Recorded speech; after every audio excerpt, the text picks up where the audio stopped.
They say grief gets quieter with time. But for Helen, 78, time didn't make anything quieter. It just made everything emptier. She had cooked dinner that evening like she always did.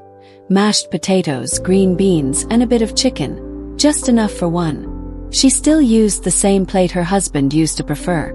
Still folded the napkin the way he liked it. And then she sat. In complete silence. No television, no background noise.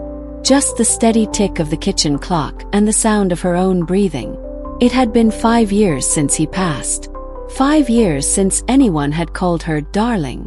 5 years since anyone had looked into her eyes not out of duty, but love. And that night, as she lowered her fork and stared at the empty chair across from her, something soft and warm brushed against her hand. She gasped. It was a dog. Small, brown, scruffy, with curious eyes and a tail that wagged like it had known her forever. The dog licked her fingers gently as if asking, "May I sit with you?" Helen froze. Then, without thinking, she reached down, picked him up, and set him on her lap. He curled up immediately, laid his head against her chest and sighed. That's when the tears came.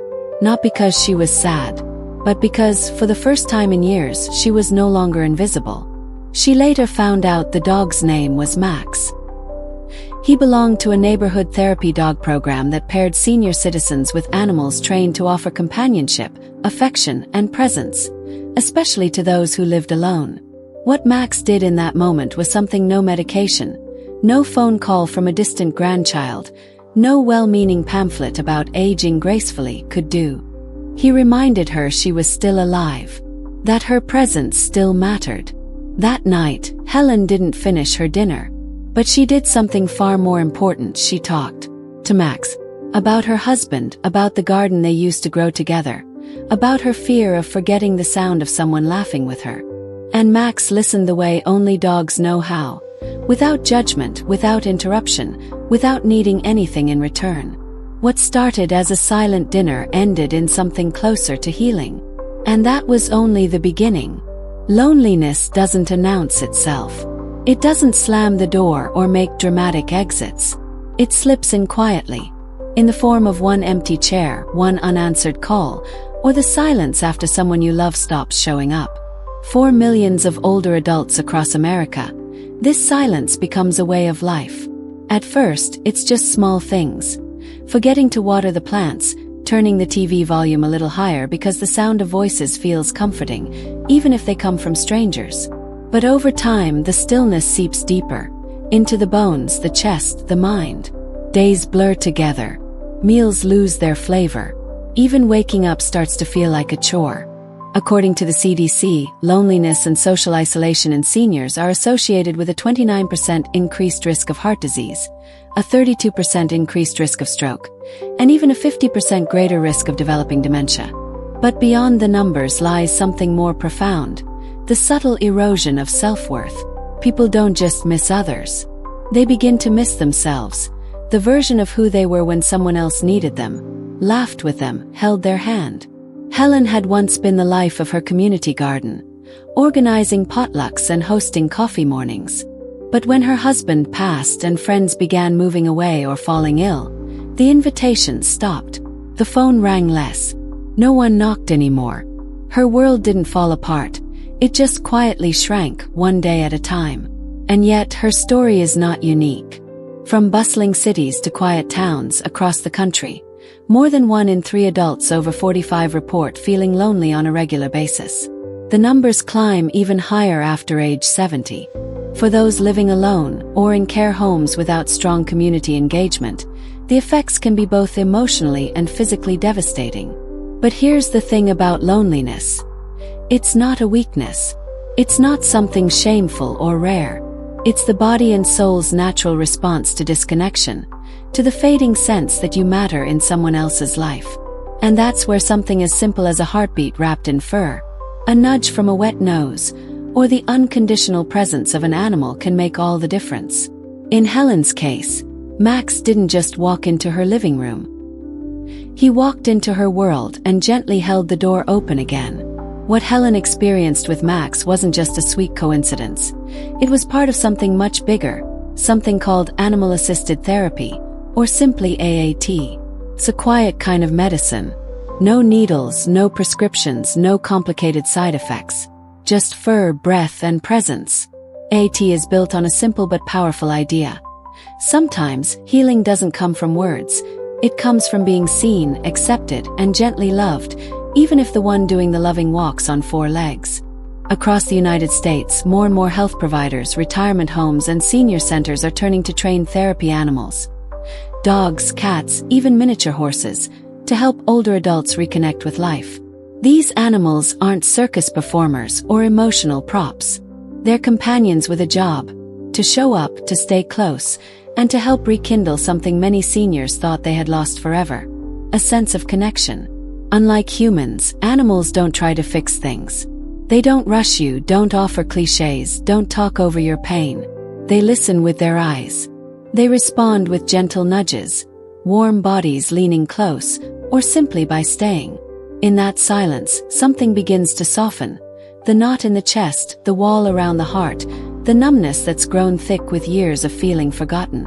At a senior center in Oregon, volunteers noticed that after just 2 weekly visits from a golden retriever named Daisy, residents who hadn't smiled in weeks began showing up early, waiting by the door.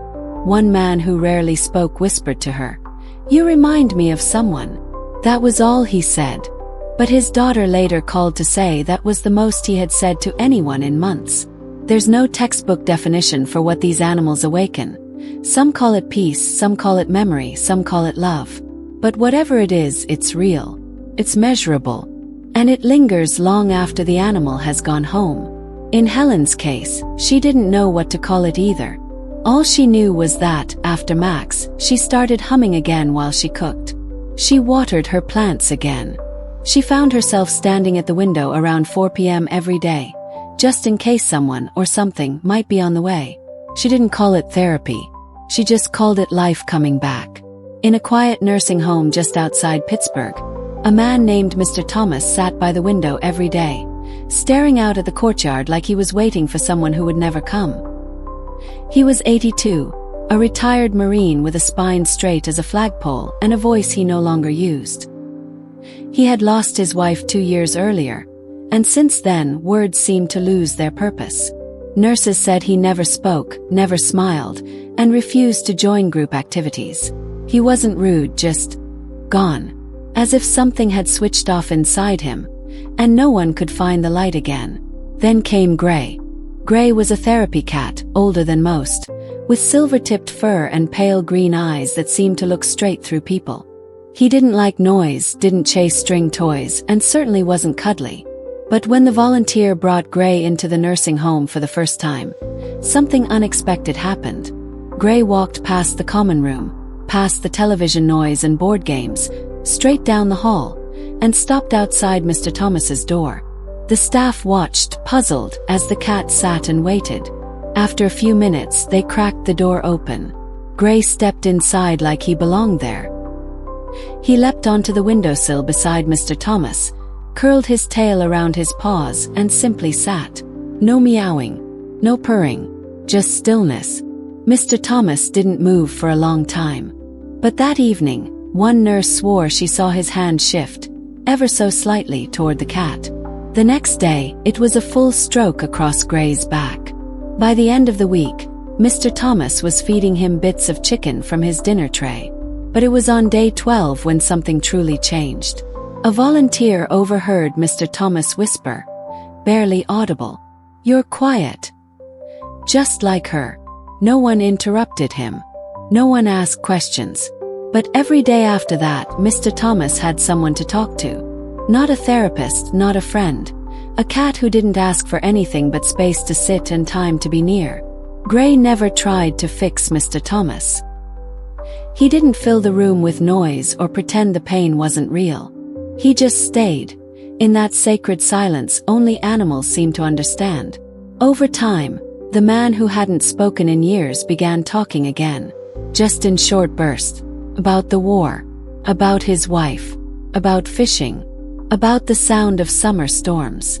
Not because anyone forced him, but because someone finally was there to listen without needing answers. It's easy to think of stories like Helen's and Mr. Thomas's as coincidences. Sweet, touching moments between lonely hearts and furry companions. But science tells us it's much more than that. When a person pets a dog, holds a cat, or even makes eye contact with a calm animal, something remarkable happens in the body. Oxytocin levels begin to rise. Oxytocin, often called the love hormone, is the same chemical released when a mother holds her baby, or when two people embrace after years apart. It lowers blood pressure, slows the heart rate, it quiets the part of the brain that feeds anxiety and fear. And for older adults, especially those who live alone or feel socially disconnected, those simple biological changes can mean everything. Studies have shown that regular interaction with therapy animals can reduce symptoms of depression, improve sleep quality, and even enhance memory function. In nursing homes where animal-assisted therapy programs were introduced, residents experienced lower rates of hospitalization and needed fewer medications to manage stress and agitation. But beyond the charts and brain scans lies something even more profound: the return of trust. For someone who has lost a spouse, buried close friends, or watched the world change too quickly to keep up, trust becomes a fragile thing. People become cautious, guarded, afraid to reach out again, afraid of more loss. But animals, they don't ask questions. They don't bring up politics. They don't expect you to be cheerful or strong. They just arrive, wagging their tails or blinking slowly, saying with their presence alone, "You don't have to pretend here. Just be." That's why, in a hospital in Chicago, a woman with advanced Parkinson's who hadn't spoken clearly in weeks suddenly whispered her childhood dog's name when a golden retriever was placed beside her. That's why, in a memory care unit in Arizona, a man with dementia started brushing a therapy cat each morning, remembering how he used to groom his wife's Persian years ago. These aren't miracles. They're moments of neurological awakening, sparked not by language, but by warmth, touch, and connection. The science is clear. But perhaps what matters most isn't what's happening in the brain. It's what's quietly being repaired in the heart. Mary wasn't looking for healing. She was 74, widowed, and retired from teaching 3rd grade. Most days, she read the newspaper with a cup of weak coffee and let the hours pass without urgency. She didn't expect much from the world anymore, but she did believe in giving back, even if only a little. That's how she ended up at the local animal shelter on Tuesday mornings, reading books aloud to abandoned dogs. It was part of a community program meant to calm shelter animals and improve their chances of adoption. Volunteers would sit beside the kennels, open a book, and read, not to entertain, but simply to be a presence, to offer their voice. Mary chose children's books, the kind she had read to her students for decades. Made her feel useful again. Most dogs barked, whined, or wagged their tails. Some ignored her entirely. But one dog didn't react at all. His name was Buddy, a mid-sized mutt with patches of fur missing, a noticeable limp, and eyes that didn't blink when you looked into them. He had been abused, the staff said. Badly. He didn't let anyone touch him. He didn't eat when people were nearby. And no one expected him to respond. But Mary read to him anyway. Every week, she sat outside his kennel, folded her hands neatly around the book, and read Charlotte's Web, The Velveteen Rabbit, A Wrinkle in Time. Her voice was steady, low, and without demand. She didn't coo or plead. She just showed up and let her words fill the space. 6 weeks went by. Then one morning, as Mary read a line about a boy who felt invisible, Buddy stood up, walked to the front of the kennel, and lay down, pressed against the bars just inches from her voice. She stopped reading. He didn't move. He just looked at her, not with fear but with something softer, something like curiosity, or maybe hope. The next week, she was allowed inside the kennel. She sat on the floor. The staff held their breath. And Buddy, the dog who had flinched from every hand, curled up beside her and placed his head on her thigh. Mary didn't speak. She couldn't. Her throat clenched with something she hadn't felt in years, the fragile weight of being needed.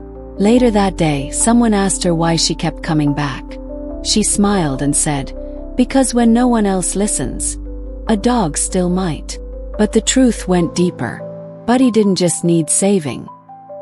He reminded her that she hadn't stopped saving people. Not really. And maybe, just maybe, she hadn't stopped being saved either. For every story like Max or Buddy, there are dozens more quietly unfolding across the country. Not all with dogs, not always dramatic, but just as meaningful. Because the truth is, not every older adult wants or can care for a dog. Some live in apartments with pet restrictions. Others have limited mobility, health concerns, or memories of pets that bring more grief than comfort. And that's okay. Companionship doesn't have to come in a wagging tail. For some, it's the soft flutter of wings from a little parakeet perched by the window, bright green, always chirping when the morning sun hits. For others, it's a calm, curious cat who curls around their feet and teaches them that silence isn't loneliness when it's shared. And then there are the quiet tanks of goldfish or bettas. No sounds, no barking, just gentle movement and the peaceful hum of flowing water. Even watching a fish swim, studies show, can lower blood pressure and reduce anxiety. For seniors with memory conditions or limited strength, low-maintenance companions often make all the difference. A bunny who nestles into a lap, a guinea pig who squeaks when it hears your voice. These creatures don't demand much, but they give what many humans forget to: unconditional attention. Organizations across the US like Pet Partners, Paws for Seniors, or local animal match services now help older adults find animals that fit their lifestyle, considering everything from energy level to living arrangements to allergy sensitivities. Some even offer foster-to-adopt programs, so seniors can see how it feels before making a permanent commitment. There are also visiting pets, animals that come once a week to care homes or private residences. These visits can be enough. A few hours of touch, laughter, and warmth, like sunlight through the blinds on a cloudy day.